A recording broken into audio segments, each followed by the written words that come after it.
Hello,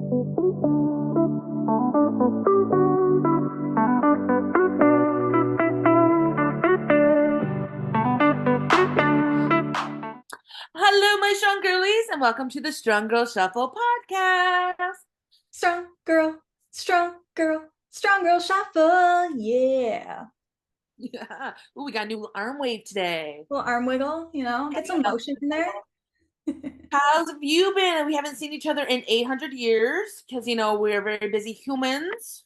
That's right. That's why we're doing the virtual episode today, video podcast, back at it again. Mm-hmm.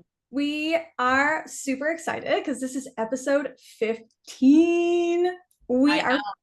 5 episodes away from finishing season 1. Wow, how crazy is that? And you thought 20 was too many. I can't believe how fast time is flying by. And I just feel like the older I get, the faster it just moves. And I'm not ready for it. Yeah, it doesn't get any easier. I'm sorry. No, As I didn't. one here, you're older now too since the last time we recorded. That's right. I'm 1 year older. Yes, you had a wonderful birthday. Had a really fun day celebrating you. Yeah, I still need to make those videos. I haven't had the chance to really just go through all of the recorded videos that we had made, but I'm super excited to just mesh it all together and kind of make a movie reel of Megan's 27th birthday. I love that. Oh, that'll be so fun. Can't wait to see that. Hopefully by the end of July, it'll be released. You have a whole month. You have a whole month. That's right. Yeah.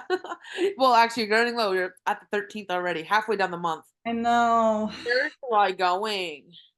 It's it's really crazy to think that the summer is already halfway over, but The summer's not halfway over. We're only 2 weeks into the 9 weeks of summer. I mean, after July 5th, I'm just hoping for Halloween. I'm sorry. I'm Oh, just oh, trust me. Like I much prefer, but there's 9 weeks in the summer, and we've only gone through two. We're going into the third week. I know that because I have summer camps, and that's how I run my. August is my Not quite there yet. August is my summer ween. Sorry. It's fact.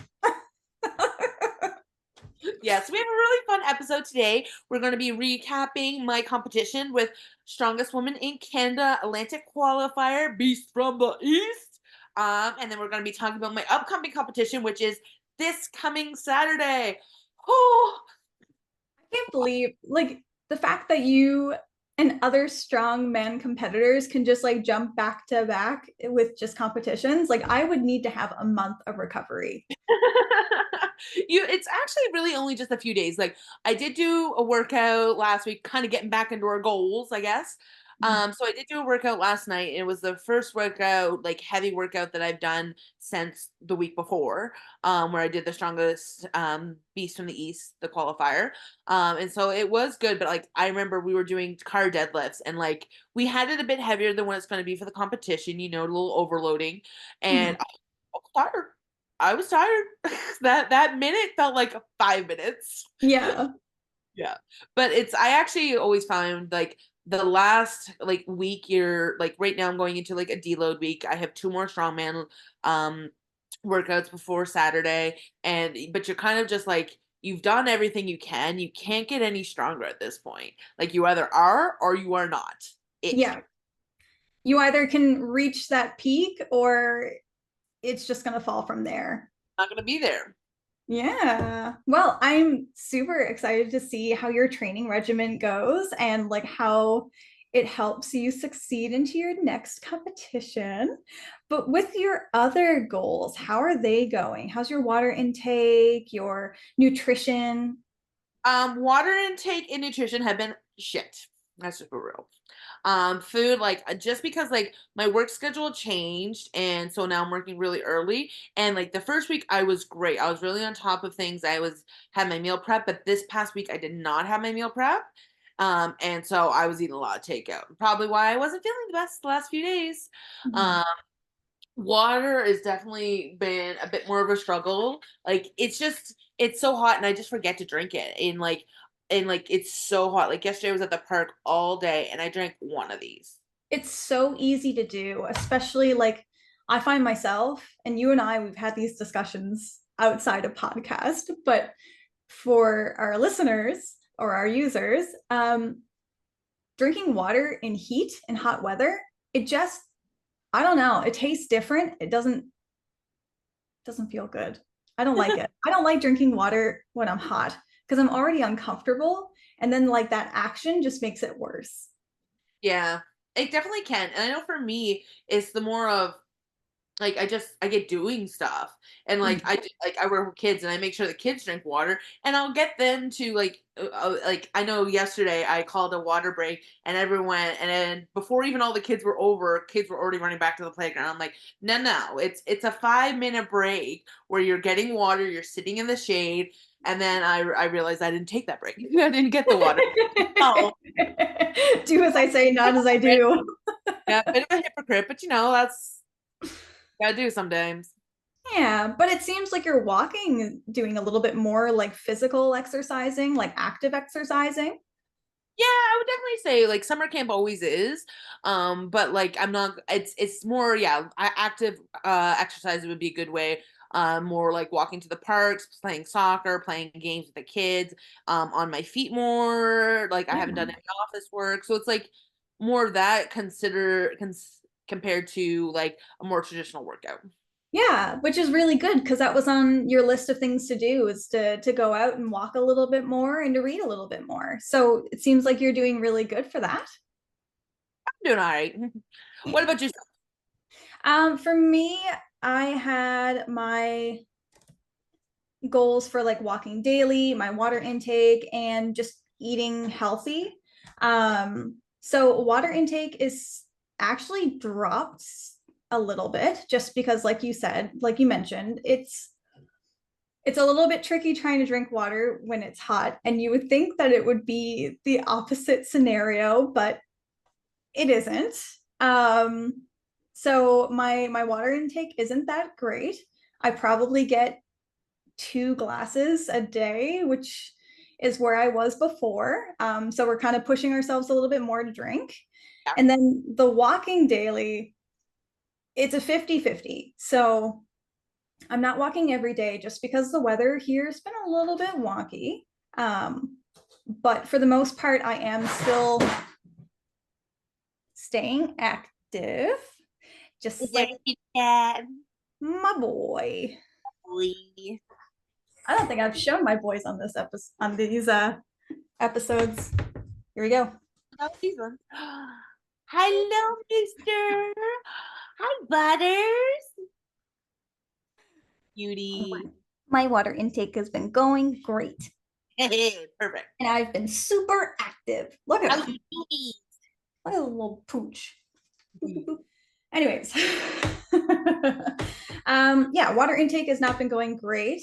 And then with the walks, walking has been a little bit weird on the island. Like I really want to walk and run, but the weather's just been really weird. We had a heat wave the last week.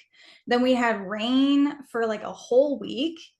It's just been a little bit unpredictable. And I'm still trying to go out and like if I can't go for an hour walk, I'll try to go for a 30-minute walk or even just a 15, 20-minute walk to go grab my mail and come back in, something like that. But now with the workplace that I'm in, there is a lot of stairs. So if I can't go for my walks, then I'll just go up and down the stairs all the time. There you go. Yeah, so we kind of when things don't work out the way you want them to, kind of like Allison said, you have to kind of put yourself in a situation where there's just no excuse not to do it. So it's like, okay, I cannot go outside and physically do this, so let's do it indoors. It's still being active. It's just not the same activity that you would have liked to have done. Still movement. Yeah, it's still movement. And then when it comes to just generally eating healthy, I've been eating a lot of protein. So I've bought a big bag of chickpeas and I've been eating those obsessively. And I've also been putting Greek yogurt into my grocery list. So I have that. Oh, I love it. I Do you do love, yogurt or vanilla? I just have it plain. So what I like to do is I like to keep it plain. And then we bought, it's like this wheat brick. So I break that up into my Greek yogurt and then I put like fresh fruits and honey on top. So it's like encouraging me to eat a little bit healthier, which is good in the morning because it's always great to start your day off right. I actually got this quote from my doctor. It's like the last hour and the first hour of your day is what makes or breaks your day. So the first hour of my days have been going really, really well. But then I only eat 1 or 2 meals a day. So it's not the best. It's not great, but we are working towards getting it better. Yeah. And recognizing is the first step too. So realizing like, hey, yeah, no, right now I'm eating one great meal in the morning and one great meal in the afternoon, but there's a good like 12 hours, maybe longer, depending on what time your day starts, what time your day ends, that Yeah. you need the fuel. So it's important to recognize that, hey, maybe I gotta sneak in some extra snacks. And like I know protein bars have been my favorite thing lately, just Mhm. because like I'm really bad for eating lunch, and because like I start my day so early now, and it's like okay, 11 I'm like ready for lunch, and then I'm not eating again until like 6 7, so I'm like okay, we need to make sure we have some snacks. Yeah, something in between to break up that long period where you're not eating.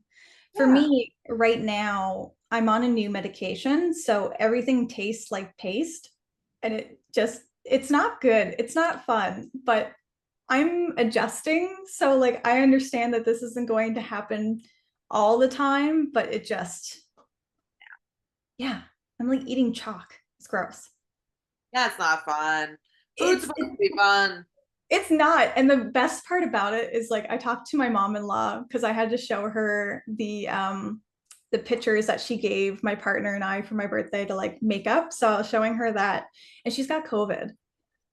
And she asked me, she was like, Megan, when you had COVID, did you lose your sense of taste and smell? And I was like, yeah, I lost my taste, but not my smell. And she was like, it's been the worst, excruciating, like 3 days of my life because now she's starting to like really get into the after symptoms and she's not happy about it. She had her coffee this morning and she was like, I couldn't taste it. I didn't even want to drink it because all it just tasted like was hot nothing. Right? I'm Yeah. going on 3 days with no coffee. Really? That's good. That's not a choice. That's because my stomach cannot handle it.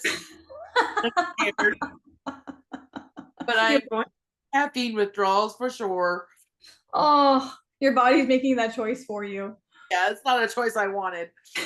It's a choice that's been handed to you. Yeah. Oh, that sucks. But I mean, it's a bad thing, but also a good thing because less caffeine is always good. I wasn't drinking that much caffeine. Like, I was only really having 1 cup a day. That's true. So it's not like I can see that if I was like excessively drinking coffee, like which there was times when I was, and I have, but recently it's only been like a 1 cup a day type of situation.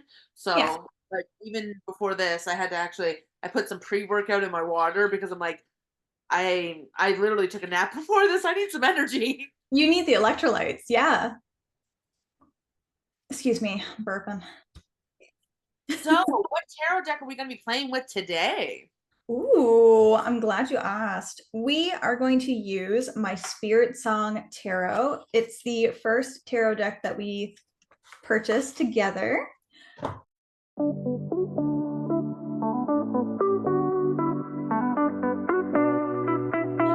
Um, and it's kind of like an oracle deck. And it's like super Not pretty. an oracle deck. I It's treat her as an oracle deck. yeah, but it's a tarot deck because It they're is a different. tarot deck. So it is a tarot deck set. However, when I'm reading spirit songs, I'm looking into my spirit animal and like what animal to inhabit that day. So I treat it like an oracle reading. Now today we are going to treat it like tarot because that's what this is all about. But for the most part, you can definitely control your decks. If you feel like your tarot deck is more of an oracle or your oracle is more of a tarot, I feel like it should be pretty flexible on how you use them. I'm not really sure about that. It's just with oracles, I agree and I disagree. Like you could definitely take the like because the root of your tarot deck is all about animals and spirits and whatnot, but it has the base of tarot, and the base of tarot is quite rigid with the four categories with 9 to 10 and the major archive. So that's where it shifts a little bit because it's so structured in those very specific things. They Mhm. are called different things in your deck and many decks, but the base, the ideas and the intentions that were put into the deck when they were created, and like almost the framework, I guess is a good way to put it, are all lined out very specifically that they can't really alter. Whereas Okay. in they have free range to do whatever. But Okay. I definitely see your point where it's like you can take essence of, especially the imagery on yours. It's very animal like, or it's Mhm. all animals, of course, but it has creatures and whatnot. But the integrity of the deck would still be tarot because of how structured it is. Where Yeah. oracle decks are very loose, flowy, and they are created based on whatever they want. And they therefore it's a little different because it doesn't have that structure that a tarot deck has. Okay. Well, thank you for informing me on that. That's really good information to know. We can definitely do an entire episode just on tarot. Yeah, so thank you for that. That was great. And we definitely didn't do as good on our goals as we would like to. So while I'm shuffling, is there anything that you think that you might want to like really dig deep and work on and improve for next week? For me, it's my water. I need to drink way more water. I guess it'd probably be meal plan. I guess would be the big thing for me. That really took a hit this week, and it felt, and I held the consequences of it. Um, so I would say probably meal prep, but that's really I would say maybe more just like time management because I feel like it was a time management aspect, which is why I wasn't able to eat as well as I could have. Okay. I like that. Maybe we can like come up with some recipes in the part two of some recipes and some snacks to take with you for your next competition. Keep you elevated and energized. Sure. All right. So we actually got the page of acorns. It is the card of discovery and enthusiasm. See if I can get her to focus.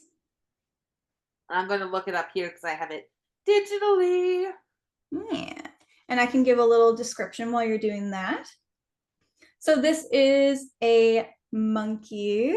She is hanging on top of a branch. Kind of looks a little bit like, to me, it kind of looks like a cliff, but it is a branch. And underneath it is an adornment of leaves, vines, fungus, flowers, snails, and lots of swirls, lots of little tiny circles and details. But within the branch, you can actually see a little acorn embedded at the bottom of the monkey's tail. It looks like the acorn is trapped within the vines. And the monkey has this little wicked smile on her face as if she like knows that she hid it there and no one will find it. Ooh, yeah, you did a wonderful. I have it here on my phone, so I'm able to see it really nice and close up. Do you know what? It's funny. Like this is a monkey, but it looks very aquatic to me. I Like with was the just going to say, like an evil mermaid to me. when it's an when it's just a triangle shape, is that water? What do you mean triangle shape? So with this tarot deck, they actually base it on animals and the elements that the animals are surrounded by or influenced by. So they'll have um they'll have triangles and some will have lines in them, some will be upside down, and I Oh, believe that the upward triangle is water and then downward triangle I is think it is. Yes, earth. we'd have to look that up. I'm not because I do know because my animal deck uses those as well, and I feel like the upright triangle is water, but I'm not 100%. There wasn't one with like a triangle with two lines underneath it, but that could be something else as well. I literally looked up triangles and elements meaning, and it just showed me a Pythagorean theorem. Yeah, so before looking into the um, author's analysis of this tarot card, is there anything that you wanted to like mention, or maybe something that kind of comes from this card? Because I have a general idea, but I don't know how to word it yet. So looking at this, it looks like a very mischievous, and like I say, I do see the aquaticness of it, because it almost looks like there's bubbles up on the top above its head. So it feels very aquatic to me. It almost, and it's very like I see the mushrooms and everything that you had mentioned. And it's almost like it's a mischievous little monkey about to start on a mission. It's like it's gonna get into some trouble. It's kind of what I Ooh, see from it. okay, and Hiding a little secret. It's very mischievous to me.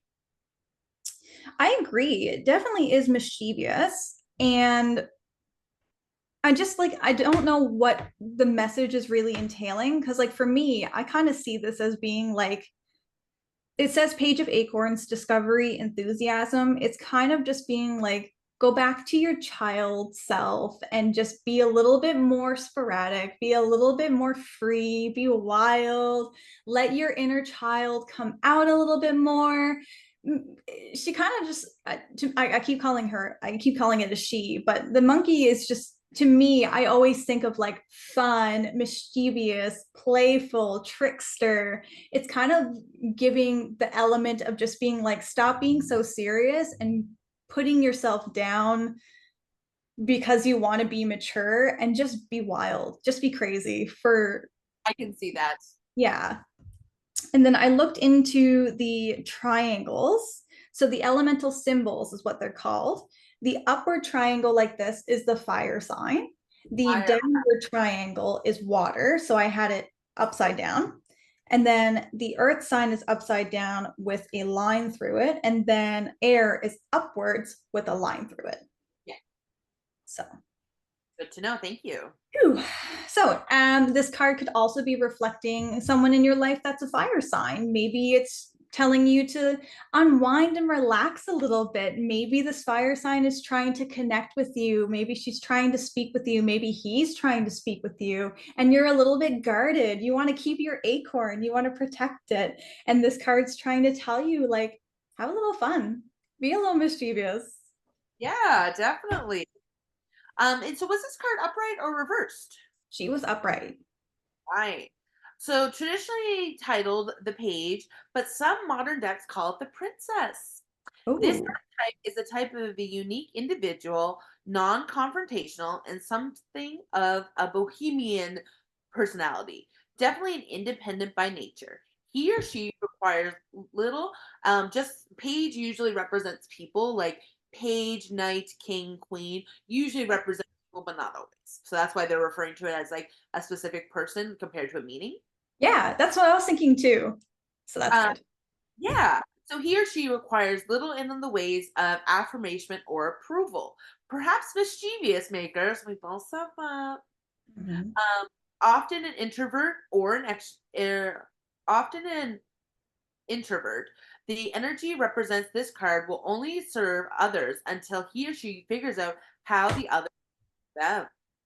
This person's freedom is so important that they rather go present amongst strangers than inherit fortune with strings attached. They want to make their own way in the world. Don't Okay. be fooled by the humble appearance. This person is a future captain of the industry, world leader, now serving as an apprentice. Their time is coming.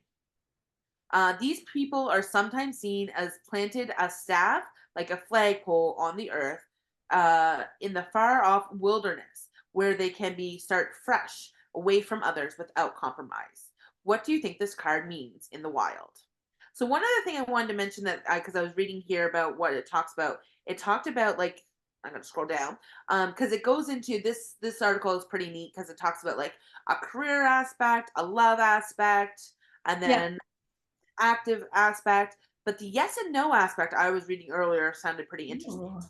The Page of Wands is a curious card. It look If you're looking for a simple yes no guidance, receive the page of one. The answer is yes. Approach the next step of your desire to learn and improve.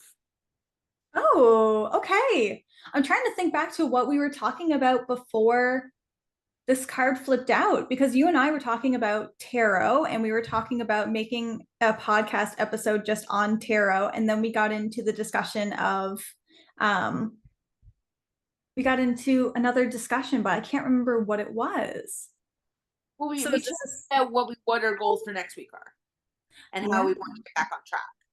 Okay. Yeah. Maybe this is a sign being like, yes, you're on the right track. Let's go. Yeah. So Very I cool. think we did pretty great job referencing that. So I am interested in seeing like how the rest of the podcast and how it ties in. One thing that I think is pretty interesting, and we'll get into a little bit more detail, it's talking about someone going against the flow and making their own path in the world and not being affected by others. And like I kind of see that a little bit for myself with the for the Beast for the East. Like I was really out of my element going into that competition. Like I'm very much still a novice, and going into the strongest woman in Canada qualifier was definitely something outside my comfort zone. And it was something I was never really anticipating doing, and just an opportunity came, and hard to say no. Yeah. I mean, don't, yeah, that could definitely be it. You said yes to something that you weren't really expecting. That could be definitely, because when I really think of, like, when I think of pages, like you mentioned, pages usually represent a person. Same thing with like the major arcana, if it's the Empress or if it's the magician, something like that. Like there's always someone reflecting that personality that you just kind of, when you read the card, you're like, oh, this reminds me of da da da da da. So when I saw that, it was like, it's a person, but it's a fire sign. So, and it also mentioned someone being like in a leadership role, and you are in a leadership role. You had to kind of put yourself out of your earth sign and kind of bring yourself into your fire sign, your color red, which is like pushing yourself out of your comfort zone and just like going for it, just flowing into the ambition without worries or regrets. So I can definitely see that being a little bit of an indicator of your beast of the east. I'm kind of curious what the bottom of the card, like, deck says. Is that going to tie Well, 'cause into? I love it. I need to look at the bottom of the deck. I'm not going to show you until the end of the episode. Bitch. You never know. This could be your message for the before. Like you said yes to the east of the beast, the beast of the east. Oh my lord, I'm gonna get that mixed up all the time. This could be your beast, your monkey. I said I'm wearing my shirt. Well, I mean, the monkey's also known to be a mischievous creature, but if you look at different breeds of the monkey in its like familia, I'm going into the scientific names now, but like if you look at the gorilla, the orangutan, all those beasts are very strong animals, and it's what's developed us into being who we are today as humans. So maybe. But anyways, we can definitely get into that a little bit more later in the episode when we reveal the bottom of the deck. But I think we should go for a little water break and then go right into our topic. Exactly. Sounds great. And welcome back. Did you have any water? Yeah, I actually was debating on if I should get some more, but Definitely should. That's nothing. we'll do a round two of water breaks. Oh, it was filled. She was up to here. That's still not that much. That's like 7 ounces. But drinking that in that little time that we took for the water break, I think that was good. Okay. Well, I'll give it to you. What about you? Did you hydrate? Yeah. I was Yeah. hydrating throughout the episode. I know. All right, so now we're going to get into the Beast from the East. So this is a really interesting competition, and I think I already talked about how it kind of came about, very spontaneous. But I can talk about that for a quick second. I was at New Brunswick Strongest and I ran into the coordinator, Joel Anderson, and he was looking for some more people to do the competition. And I had heard about the competition because one of my friends, Nikki, was doing it. And they were like, "We're still looking for some people." And I was like, I'm not ready for this. Like, no.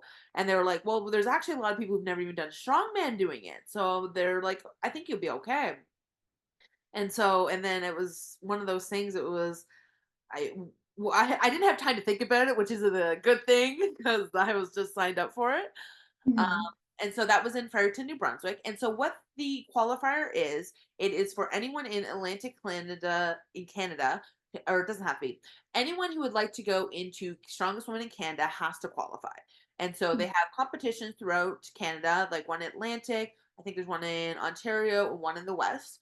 And then the top I do believe it is 12 to 15. I can't remember the number. Will be competing all together at nationals in October. It goes the strongest woman in Canada alongside the nationals amateur league, which is the one that I'm competing in now. The same weekend. Okay, so it's kind of like its own heats in a Yes, way. completely different than the strongman corporation at amateur level. And so this is for the pro levels, but amateurs can qualify. Like if you're strong enough and you're able to compete with the pros, that's kind of where you get your pro card type of situation. But you don't Yeah. get your pro card until you one get win nationals or place top three at um the strongest woman in Canada, I believe. Okay, so that's kind of like a quick access to if you want to just skip amateur and just go straight to the pro. Yeah, yeah, just kind of Cool. those situations that it's like anyone can qualify or anyone can compete to qualify. And then if you are good, then you get a chance to compete at the strongest women in Canada. Nice. So there's definitely some steps that you can avoid if you want to just like go balls to the wall and just straight in rather than dipping your toe in the water and working your way up. So that's really nice to see that there's different options. Yeah, so it seemed like it was a fairly short event because it only had 4 events, 5 events. 5 events. Yeah. Oh yes, that's right, because you also had the sandbag toss. Yes. Yeah, so we had so there was supposed to be 13 competitors, but unfortunately one of the competitors did get injured, so she wasn't able to Oh, compete. So there was 12. So we actually where we live in Atlantic Canada, the 3 times strongest woman in Canada, Sam Belliveau, lives here. So she was competing with us. So that was pretty cool that to compete alongside of her. Um mhm. and so she is the only pro in Atlantics or Beast from the East, I guess. I know out west they have 7 pros and 7 amateurs, so it really just depends on the location and who's around to compete. Mhm. And so, but it is open to both amateur and pro. So we had the one pro, and then we had Ashley from Nova Scotia. She's amazing. She is Nova Scotia strongest. I think she won New Brunswick strongest. Then there was Lisa, who is also like Lisa, Christine, and Ashley all trained together. They're from the Raw Power. They're all from Nova Scotia. They're all very fierce competitors. Lisa's won many like second, third place, a couple of first place. I know I'm not exactly sure on all her titles. Christine's got a few record breakers for log lift and deadlift. So it was pretty amazing there. And then from PEI, we had myself and Nikki. So Nikki is the strongest woman in PEI. She's amazing. She's been doing powerlifting for years, and so she was actually planning on taking a break this year, but then got this opportunity and was like, "Okay, we're doing it." Um, Nice. then there was a girl, Jackie. She's competed in the open category many times in New Brunswick and Nova Scotia as well. I do believe she's come to the island. Not 100% sure on that. And then there was 4 to 5 rugby girls. So there was supposed to be 5, but the other rugby girl hurt herself. And they were just one of those like Joel is I don't know if he is still involved in the rugby, but I know he was involved in rugby. So he kind of got to know the girls and invited them out, and those were the other people who were joining in on the program, and they were amazing, and they were in such good spirits, like just being like, Yeah. "Yeah, we're here for this. Let's just go, like do the best we can." So it was really nice to see them. Yeah, here for a good time. And rugby is not a lighthearted sport. Like it's rough and tough and tumble. So to see kind of those sports combine, it's nice to see because it's a very supportive community in itself as well. Yeah, I don't know too much about rugby, to be honest. I've only watched it just in my backyard. We have a rugby field, and a lot of people will come in to do their training sessions. And we actually just had a rugby competition last weekend. So my partner and I, we like sat down and we got to watch it for free, which was pretty awesome. But it's a scary sport to watch. Like, I've watched it. My one of my older sisters used to play it, and whew, wow. yeah, I don't know. And they don't even wear any protective equipment, which is another thing. Just like they have a paramedic nearby, and that's all that matters to yeah. me. But yeah, so there was an amazing crowd, and it's really good to see Sam competing next to you because usually she's the one who's got the calls. Like she's got the ticker in her hand, and she's As counting for the you. judge or like the MC or helping out running the event. So it was nice to see that she was able to compete. But there, I know a lot of us were chit chatting on whether or not she if she needed to qualify. Like I don't know if there's some kind of rule because in my mind the reigning champ, the one who won last year, should automatically get an invite. But I'm not Yeah. sure the rules on that. So I don't know if she needed to qualify or if she just wanted to. So the events for this one I was really excited for. So they had the truck pull, and so I'm going to tell you what was given to me and then what was found out at the events because they were slightly different. So we were told originally that it was going to be a half-ton truck, arm over arm. Then it was going to be a deadlift starting at 300, an axle deadlift, so about a 13-inch deadlift with a 20-pound jump. Then then the press medley, so starting with a barbell, then um, a dumbbell, an axle, and a log. At the time, we didn't know the weights. And then we had a sandbag throw and a sandbag medley. So when we got there, things had changed just a little bit, which that happens. Things come up, things don't work, things change. So we ended up pulling a Zamboni. And I must say, I've never felt more Canadian in my life. To say that I pulled a Zamboni, I was like, I peaked. I peaked. When I saw that in the group chat, I was like, is that another term for a piece of equipment? And then I watched the video and I was like, it's an actual bony. An 8,000 pound Zamboni. Insane. So yes, the first one was the Zamboni pole, which was just very awesome. An 8,000 pound Zamboni pole, which Crazy. I was very excited for because when we were doing training, we did pull a half-ton trunk and it was light. It was it was too easy. Like you were losing momentum. It wasn't even a challenge. Like the sled that you did was harder than what this truck was. Oh, Yeah, so because maybe it got momentum and it started rolling and you're just like, it's your practice run. it wasn't light. It was lighter than my practice run. So Wow. I was very happy to see that it did go to something heavier. And Mhm. so then it switched to the press medley. So the press medley, it was a barbell clean and press. So it was actually on platforms, which was nice. I thought it was going to be flat on the floor, so it was a little up higher, which was I appreciated. Nice. And that was 135 pounds. Then it was a pink dumbbell, which looked really cute. There was some question on whether it was 110 or 100. I haven't figured that out yet. I do believe it was supposed to be 100. And then it was 165 axle clean and press, and then 185-pound log. And so with the medley, if you got to the log, you could rep it out as long you had a whole minute. So if you got to the log and you had 30 seconds, you can rep out the log as many times as you wanted, and then the person with the most reps would win. Cool. Yeah.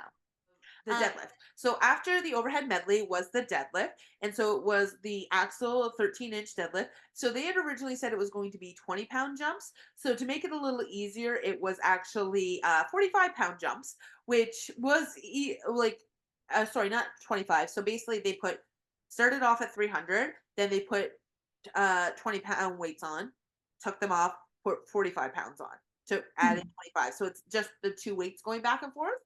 Just to make it easier for the volunteers and the equipment people, which was a bit of a shock. Not gonna lie, I was not too happy. It was not that I wasn't too happy. I was just like and I was very excited to try and get the 360 because I had only gotten 350 in practice. And I felt like it was there on the day, but with a bigger jump like that, it was a bit more of a challenge, which we'll go into how that went over in a little bit.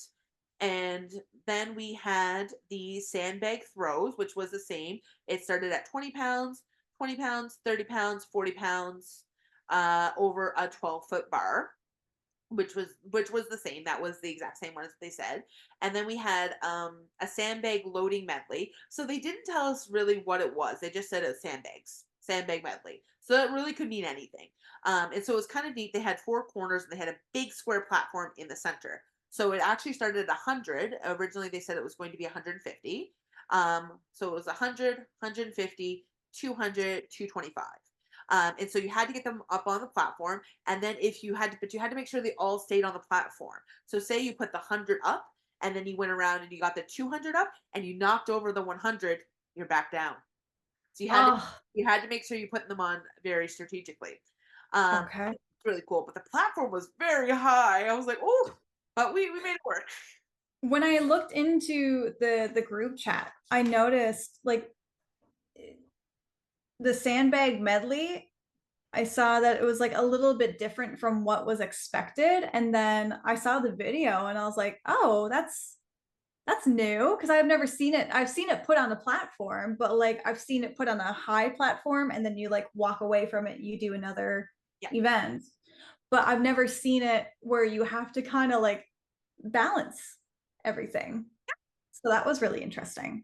So then going over your goals for each event, for your arm over arm, your goal was to just finish. Then with your max axle deadlift, starting at 300 and increasing with 20, your goal was to get to 360 or 380.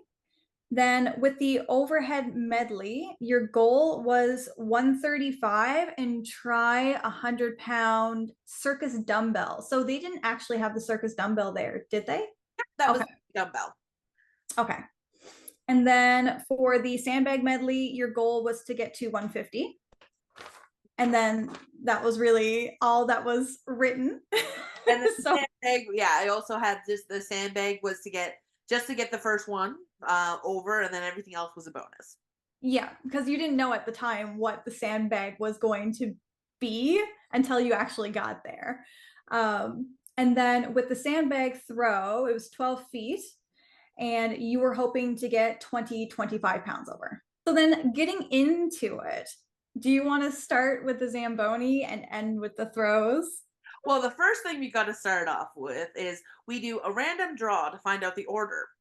And for the course, I've done 5 shows. 5 shows. And I was first once again.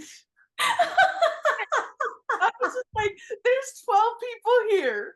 And I'm like, how am I first again?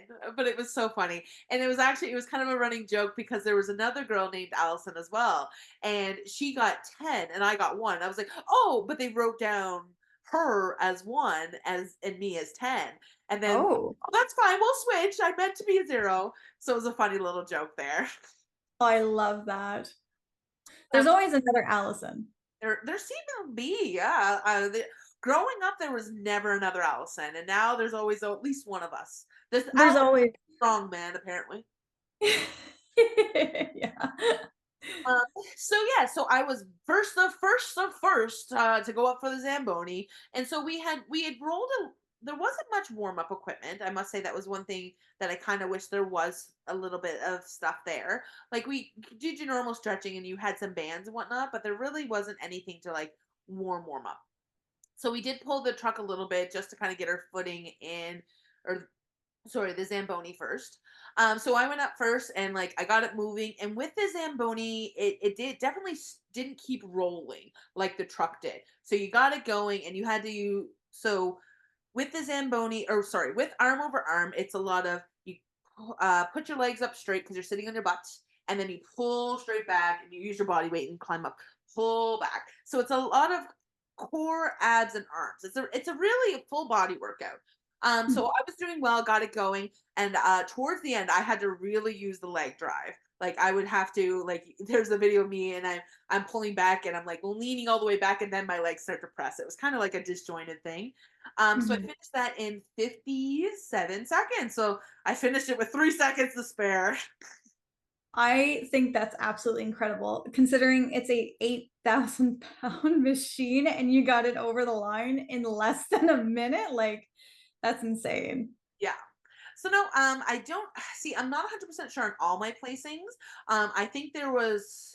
I think I finished 10th in that spot. Overall. So the fastest time was Sam, and she did it in, I want to say, 23. But there was a really close battle between Ashley, Nikki, and Lisa. I want to say, oh, and Kaylee. Oh, I forgot about Kaylee. She's a wonderful competitor who has worked as at a Fredericton as well. And she's actually one of the lighter competitor. Would be in that, I don't remember if it's 73 or 82, one of those two categories. She's been around I've competed with her many times. She's wonderful. But Kaylee, Ashley, Nikki, and Lisa were like all within like at 2 to 3 seconds of each other. They were really belting her out. Wow. Yeah, so it was really awesome. So yeah, no, the goal was to finish and not finished. Yeah, and with the changes and everything too, like thinking that you're going to be doing one event and then having it changed around, it can definitely affect like the circumstances of how successful your turn turns into. But the fact that like everybody succeeded within under a minute is really incredible to see. And then there's also the technique that was used because you were saying like arm over arm, you have to keep your legs straight because otherwise you're just not going to have that strength from your legs to help pull you through. um So you so don't, I'm just you almost have to like, so think of it like a rower. So you go all the way up, you bend your legs in, and then you kick straight out, and you're completely horizontal, I guess. Yeah, horizontal. yeah, And you go all the way back, crunch back up, and do it again. yeah.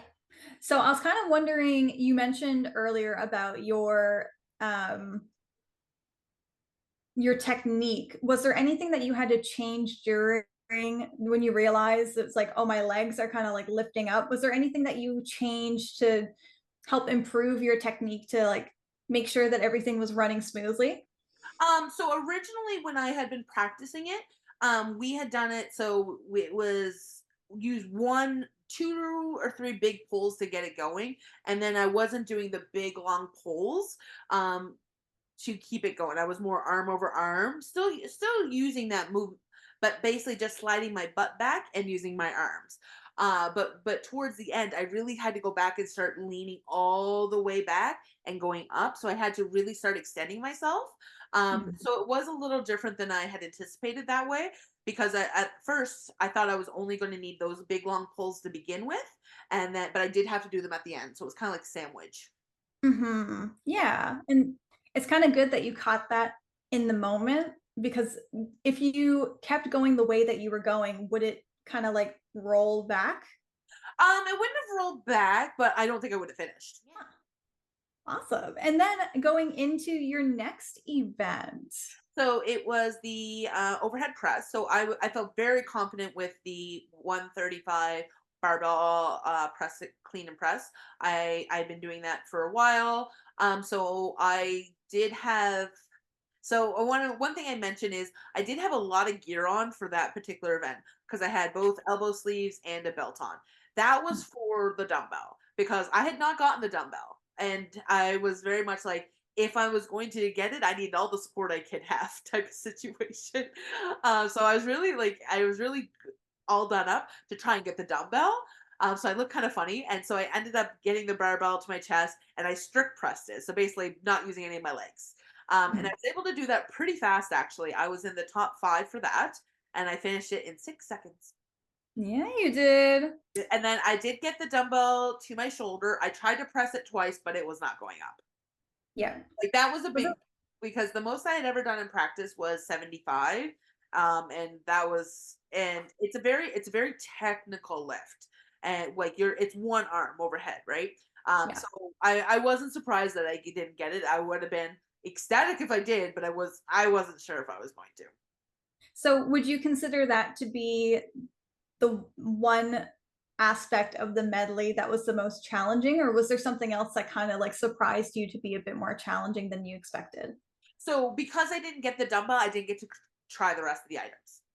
Oh, so that's it. Yeah. If you can't lock it in, So that's done. You're done. because it was lined up that specific way, and that was what the rule said. You had to go in order. So I know at Atlantics, which is coming up, they're having a similar medley, and they have the option to do whatever the order is. So I actually didn't practice going up higher with the axle or the log, because I knew I need to focus on the dumbbell. Like, I probably, if I had trained, I definitely could have gotten the axle, because I do feel like I have a decent press for that. But Mhm. I wasn't worried about that, because I need to focus on the dumbbell before I could even get to that. Yeah. Oh, that sucks. I didn't know that they didn't let you do the other. Nope. Oh, I mean, like rules are rules, but still, But that's a there were bummer. many. I want to say there was. Let me count. So the winner of the event was Sam.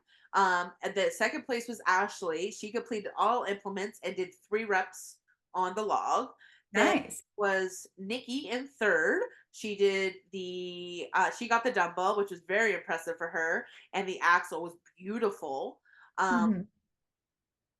and then Christine, she also got the axle. She got the log too, and I want to say 1 rep on the log, maybe 2, and I have to double check that. And so there was only like 4 that got past the dumbbell. Then there was one other girl who got the dumbbell but didn't get the axle. Oh, yeah. So It's one or another, right? yeah, so there was, I want to say, 6 that got the dumbbell and 6 that did not. Okay, so fairly balanced for Yeah. the most part. And the circus dumbbell, like you said, it's a very awkward lift because you're just using one arm. Yep. And are you picking it up from the ground or was it on a mat as well? It was kind of it was kind of on the ground. Like, it's usually sit on an angle on the ground. Like, there's a Yeah. mat there, and it's usually sitting on an angle. Okay, that's not bad then. Yeah. There. And then we get into your deadlifts, your max axle deadlifts. Yeah, so deadlifts, I felt very comfortable. I got the opening weight, no problem. I got 135, no problem. I did try for 395. I got it fast off the ground, but my problem is the lockout. So I got it about halfway through my knees, over my knees, about mid thigh, but I couldn't lock it out. And I held it there trying to, and then I put it down. I took a breather, and then I tried again and didn't go up. And Yeah. I do believe that kind of cost me some stuff later on, to be honest, because I'm usually a little bit more strategic with that, with being like, okay, if you don't get it the first time, then you probably won't get it the second time. And like if it would have been a close, like if I was like at the top of the lift, Mhm. I would have been more likely to get it. I still had a quarter of the lift to do. Like, it was Yeah. about, I wasn't even close to being locked out. Like, but it was in a good place, but it wasn't there. And so, and then I went and tried it again. I hit the exact same spot. And so hitting it right there, I wasn't able to lock it out. And then doing it twice, it used a lot of energy. And I'm usually a bit Yep. more strategic and not do that. But it was in the moment. There's a lot of crowd. I really wanted to try. That would have been a Being stubborn. huge PR for me, but it wasn't there. I definitely think it will be there shortly. I just need a little bit more time. So you're still struggling with your glutes. Yes. That's what I was wondering. I was like, where is it? Because for me, like I've never done I've done a few deadlifts, but I don't think I've ever done anything that intense. But like I can't use my knees. Like my knees just lock in place and I can't push it up. Like you know? So I was curious if where you were standing with the deadlift, where is it that you're struggling? Is it your shoulders, your back, or your butt? So it's your boom. Yeah. So then the next event was the sandbag. And so that one, because I've used a lot in the deadlift, I unfortunately did not get the sandbag. And I was pretty disappointed in that because I had worked very hard because I struggle with that one. That again, it's one of those things that you could do it 100 times right, and the day of it can fuck up.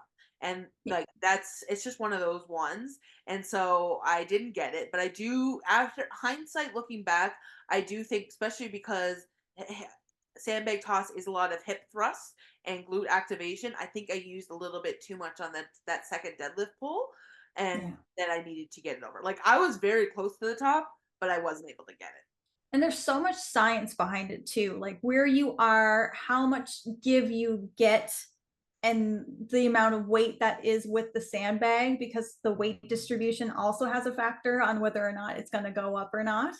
Um, it all ties in. And sandbag throws, honestly, I think I would never ever do that. If I were to ever go into a strongman competition, I would be like, nope, I'm not doing sandbag toss. It's not happening. It's it's just I it's think 12. I think you're more just scared of it. Well, it's 12 feet and I'm 5 foot. So yeah, I it's got so much height against me. I just don't think I would. And like um yeah, I don't think I'd ever, Yeah. I don't think I'm gonna try it. So yeah, and then so there was a lot of people. I want to say only 3 people finished it completely. I'd have to go back and double check. But yeah, it was fun. Most people got one, occasionally got two or three. Okay. Yeah. And that's one of Sam's like best events. So I was kind of curious how she did with that. Oh, she flew. Like she just basically pop, pop, pop.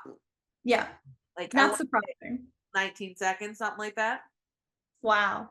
Yeah.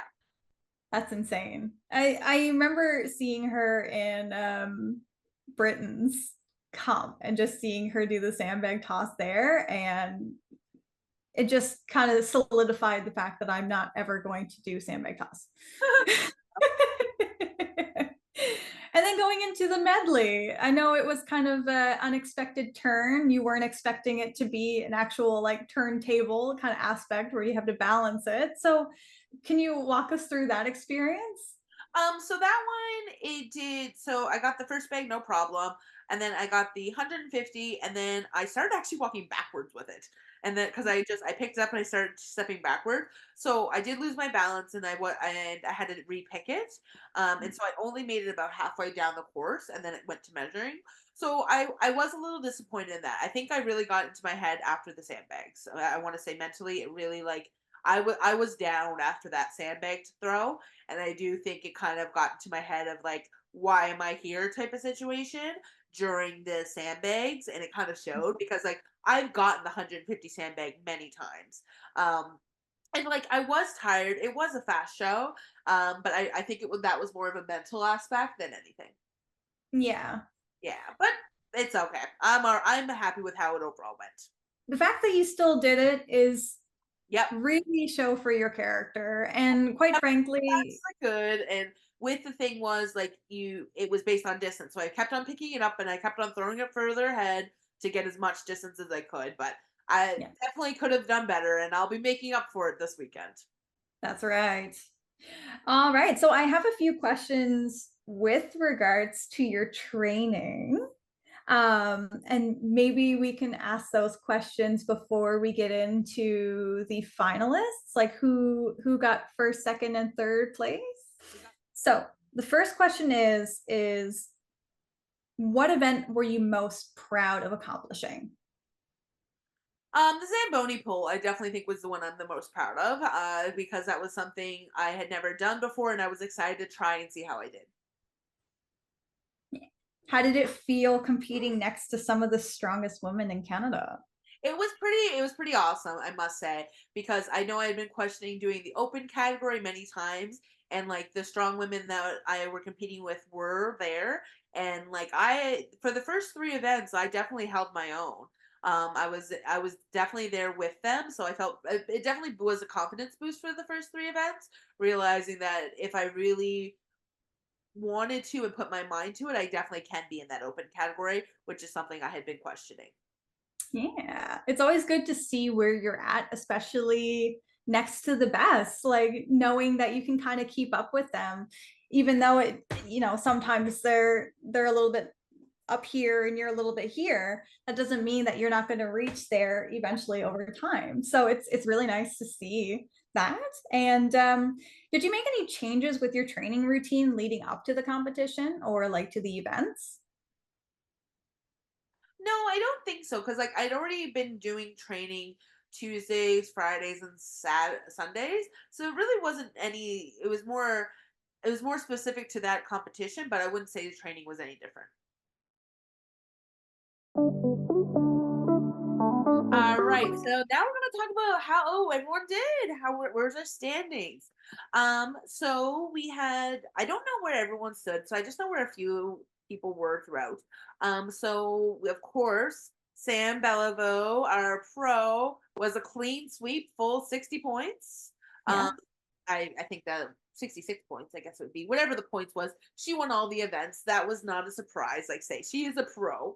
And then it was Ashley from Nova Scotia. She is a phenomenal beast of a woman. She is a farm girl and she is strong. And hasn't been on the scene very long. I want to say she's on her third year, maybe fourth. Okay. Um, so she came out, and so the points were a little bit interesting, and there were some cash prizes too, which was nice. So the cash prize, the first place was 1,500. The second prize was 750. Third place was 500. Fourth was 250, and fifth place was $150. Um, Nice. and so I remember what the top four were, or top five were, and then I remember where I placed, but I don't remember where everyone fit in exactly.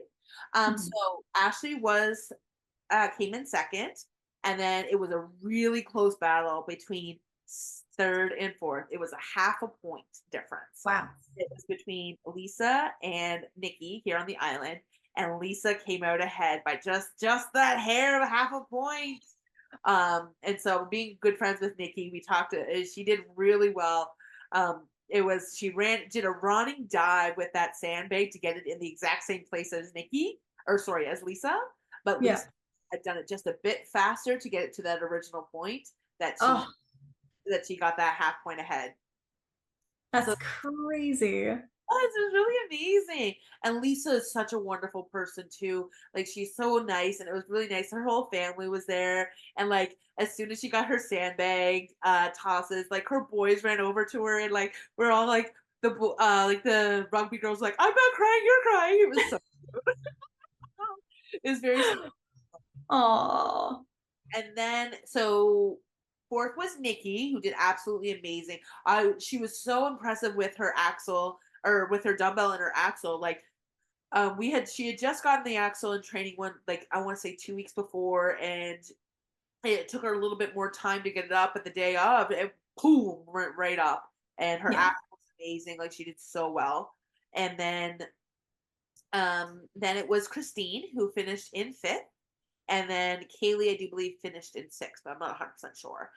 So I ended up finishing in 11th. So I'm like, say, I had very low expectations. I was telling everyone we're low balling here. So I was just happy that I was able to finish and just compete. And I was in it very to go and have fun.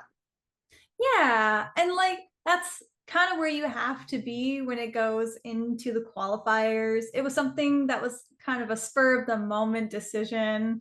And the fact that you achieved as much as you did, I think that's a win in itself.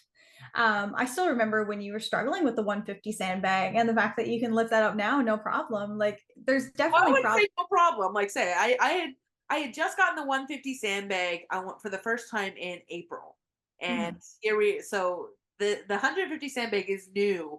So the fact that it's still there and I am able to lift it, I am able to move with it, but it shows that I am getting stronger, and that's the Yeah, important. slow progress, but still progress. And it's really interesting that Nikki got fourth, considering that she wasn't even sure she wanted to compete. She wanted to take the time off. So, like, I feel like if I was in her position, I would be so shocked. Yes, he definitely was. And so we had a pretty interesting conversation. So with this, there's points. So if you win the competition, you would get 10 points. Second is 8 points. Third is 5 points. Fourth is 3 points or something like that. Or fifth is 3 points.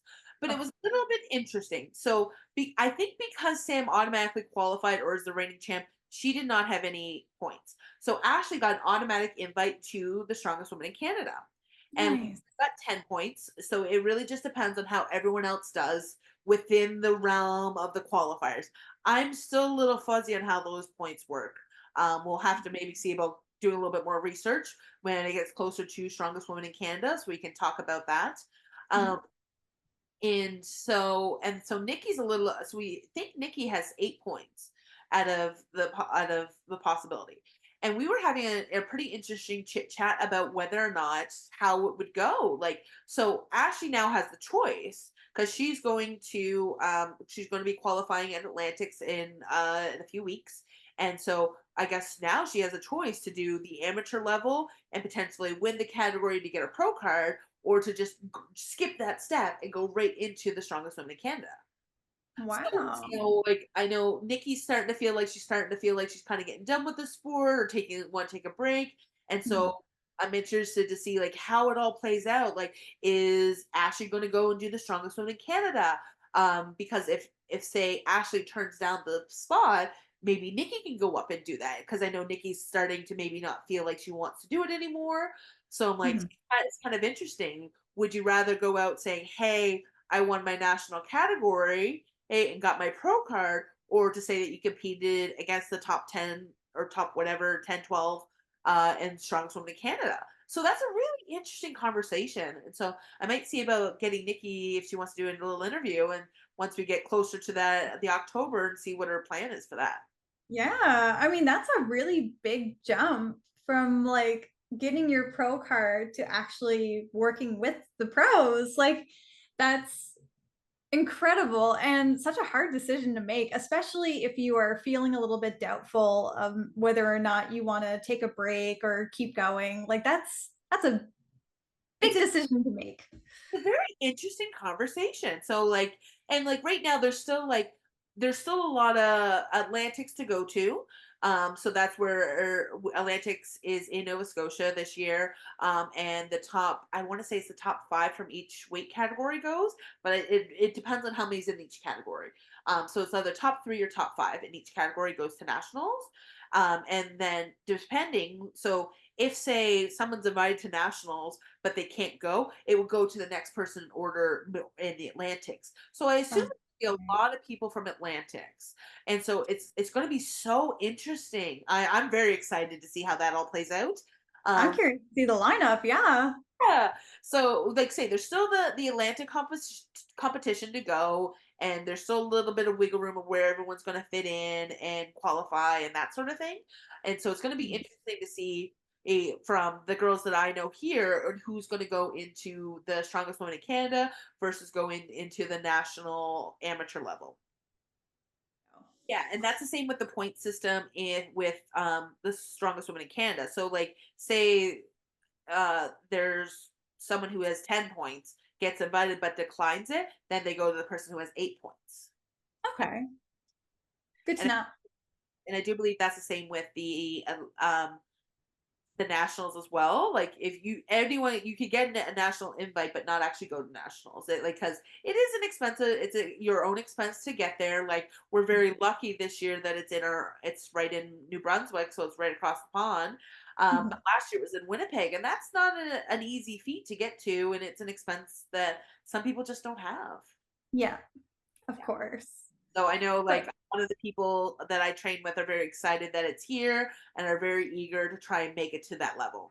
too, but thank you, Allie, for telling us about your first comp and the successes, the downfalls, the inner turmoil, and the recovery from that. And I think that kind of ties in with the bottom card of the deck. Oh, I have it here. bitch, you can't look without me. Cheater. What we got? We have another acorn card. It is another fire sign. And it is the Six of Acorns, success and triumph. Ooh. Okay, I gotta pull that up. I kind of forgot. So while Allie is looking into the description of the card, I will go into the visual description for our audiences who aren't watching this on YouTube but are seeing it through Spotify. We have a stag. And if anybody who listens in or watches our podcast, I am a huge Greek mythology geek. And the stag has a moon symbol hidden within its antlers. And the stag is actually known to be a animal spirit for Artemis, the Greek goddess of hunt and the moon. She or he, sorry, is looking up at the sky that is brilliant and covered in stars. There's clouds above them, but there's light beams behind them. There's two very giant orbs of light behind the stag, and they're looking forward with their head held high. They're moving through the marsh, which is very thick and porous and filled with mud and weeds, but they're just looking on into the stars. They're looking past the ugliness and the dirtiness and messiness of what's beneath them, and they're looking on into the stars with wishful thinking. And the two words that are imprinted on the card is success and triumph. So is there anything that might speak to you, Allie, about this card? Any final thoughts or messages that are coming out to you? So quickly, if I didn't know any better, though, it kind of reminds me of a wolf, though. Just the way it's looking up and almost looks like it's a howling wolf. And because the antlers are kind of like entangled with something, I want to say stars, moss, something. So, like, if I looked quickly, I wouldn't even know it was a stag. And if the moon is more behind it, so it's not even howling at the moon; it's howling at the opposite space. But stag for me it definitely has a very specific connotation with my old my own deck of the Wild Unknown. So it's kind of a confirmation for me about just what that card represents and being like because that's a card that pops up quite often whenever I'm questioning like my worth when it comes to strength training and strongman and my health and fitness journey. So I think Yeah, that's confirmation that I'm doing the right thing. it's a sign for sure. And so the six of this suit represents acknowledgement due to your efforts to solve problems of your for your community. The image usually a victory parade. After celebration, leaders try help troops to prevail to the battle. It took the whole tribe to win this victory, of course. It was not just the leader's heroism and clear leadership under the pressure, it was the team effort to overcome everything. In spite of the inspiring them to overcome their adversities. The team is thrilled that the leader led them to victory. This card points to a time to let everyone relax and celebrate. If you are a leader, let them applaud you. They are seeing that they are seeing their better selves reflected in your victory indeed. And one of the other aspects I wanted to kind of read that I think is very fitting, it's the Six of Acorns active position. The Six of Sword position takes action of your must burning passionate convictions. No matter what social conquest you are up against, take time to reflect. Continue to act continue to define yourself through the light and carry your torch high with pride. This inspires others to do the same. You may find yourself becoming something more of a leader, even if it's not what you intended to be. Usually, the first person to break away from the conventional thought is the one to define the new trend. Under circumstances, there is a solid need for a fresh voice and vision. Keep moving. You're on the right track. Those around you are already seeing the change and will support you in this new leadership role. Well, I wouldn't look at this card as a leader in an office setting or in a education setting. I would look at the leader as it being like independent from oneself. So making sure that you are moving forward and directing your attention to the aspect of I'm going to improve to be better for myself in the future. Yeah. See, I have kind of mixed feelings with this. I definitely feel that it's confirmation with like wanting to be better and to be highlighting your success and that good things are coming.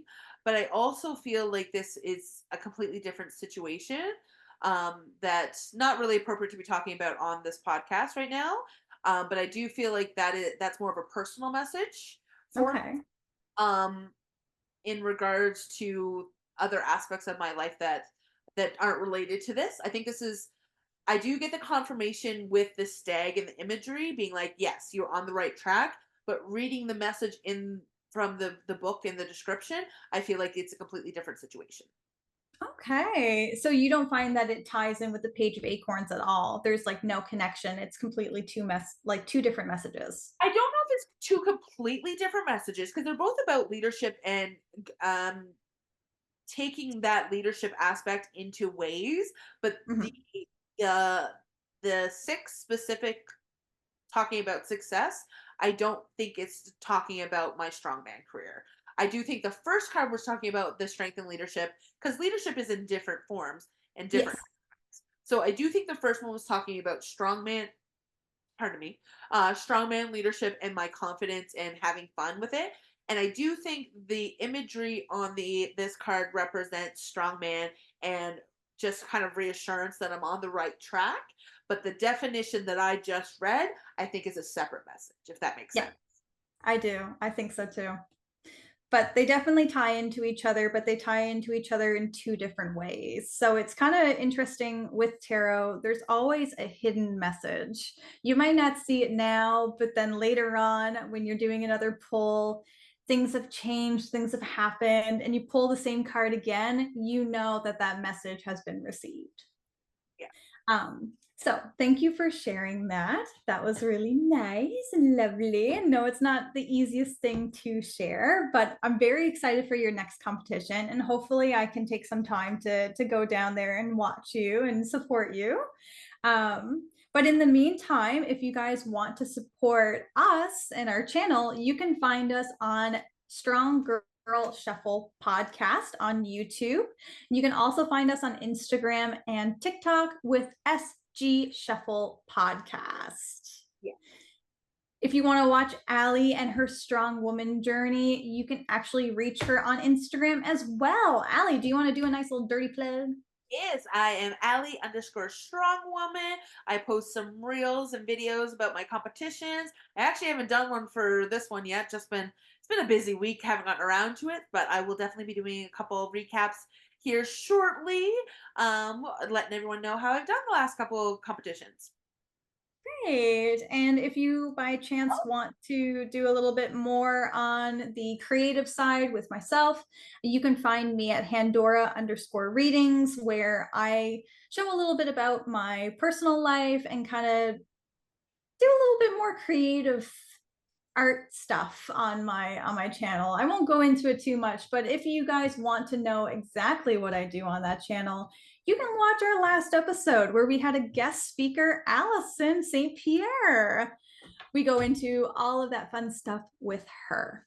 Yeah, we're so grateful that you guys got to watch with us, and we're even more grateful that Allie is here despite everything that happened this week. Thank you so much for taking the time to. Oh, I'm so glad that we were able to get together and chit chat. I always love hanging out with you, even if it's virtually. Even if it is just over screen, we're going to have a beach day one of these days, I Oh, swear. yes, we will. All right. Well, thank you so much. Oh, well, thank you guys so much for watching. I really appreciate you liking, subscribing, commenting. We all your support does not go unnoticed, and we really appreciate you spending the time and hanging out with us. Yeah, we hope to see you in the next episode. We try to post every other Wednesday, so please stay tuned for that. And if you guys want to have a nice little full image of the tarot decks, you can actually find those on our Instagram channel, and that's the only place that we actually post them. So make sure you follow that. Yes, absolutely. All right. Well, I hope everyone has a wonderful day, and we'll see you in the next one. Bye.